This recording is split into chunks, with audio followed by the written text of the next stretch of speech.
ગોંડલ તાલુકાના ત્રાકુડા ગામે ભૂતપૂર્વ તલાટી દ્વારા સરકારી જમીન વેચાણનો ભાંડાફોડ તલાટી ધર્મેશ હાપલિયા વિરુદ્ધ વર્તમાન તલાટી ભાવેશ ઉદ્દેશીએ કરી ફરિયાદ। 70 લાખની સરકારી જમીનનો દુરુપયોગ કરી વેચાણ, જવાબદારી ટાળી ન શકાય। આઈપીસીની વિવિધ કલમો હેઠળ ગુનો નોંધાઈ ધરપકડ કરીને પૂછપરછ શરૂ। અન્ય કોણ કોણ સંડોવાયેલા છે એ માટે ગોંડલ પોલીસે કાર્યવાહી શરૂ કરી।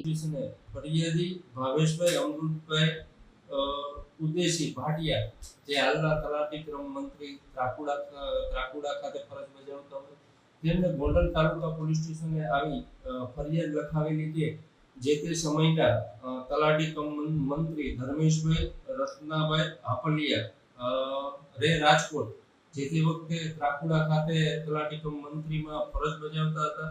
તે દરમિયાન તેઓએ કુલ 44 પ્લોટો ને સરહદ આપી દીધેલી હોય, જેની પ્રતિ ચોરસ મીટરના ભાવ 1100 લેખે કુલ રૂપિયા 70 લાખની જે કિંમતી જમીન બાબતે નકલી સનદ આપી દીધેલી હોય। જે અનુસંધાને એમાં એવું જાણવા મળેલ છે કે આ જે સનદો છે તે તાલુકા વિકાસ અધિકારી તથા સર્કલ ઇન્સ્પેક્ટરની ખોટી સહીથી અને સિક્કાથી કરી અને સનદ આપી દીધેલી હોય અને તેને સાચા તરીકે ઉપયોગમાં લીધેલો હોય।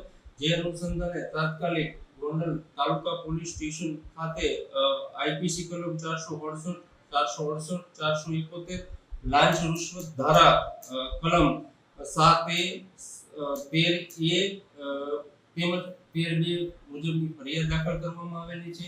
આગળની તપાસ અમો ચલાવી રહ્યા છીએ અને આ જે પ્લોટો જે ફાળવી દીધેલ છે તેમાં કોઈ બીજા કોઈ સંડોવાયેલા છે કે કેમ તેની તપાસ ચાલુ છે। તેમજ આ કામના આરોપી ધર્મેશભાઈ રત્નાભાઈ હાપલિયાને અટક કરવામાં આવેલા છે અને તેની પૂછપરછ કરવામાં આવેલી છે કે બીજો કોઈ ગુનો કરેલ છે કે કેમ અને હાલે આ તપાસ ચાલુ છે। અને ખાસ જે ન્યૂઝમાં આવેલું કે ગોંડલ તાલુકા પંચાયત નકલી ઊભી કરવામાં આવેલી છે તેવું કંઈ ધ્યાને આવેલ નથી અને હાલે આ તપાસ ચાલુ છે।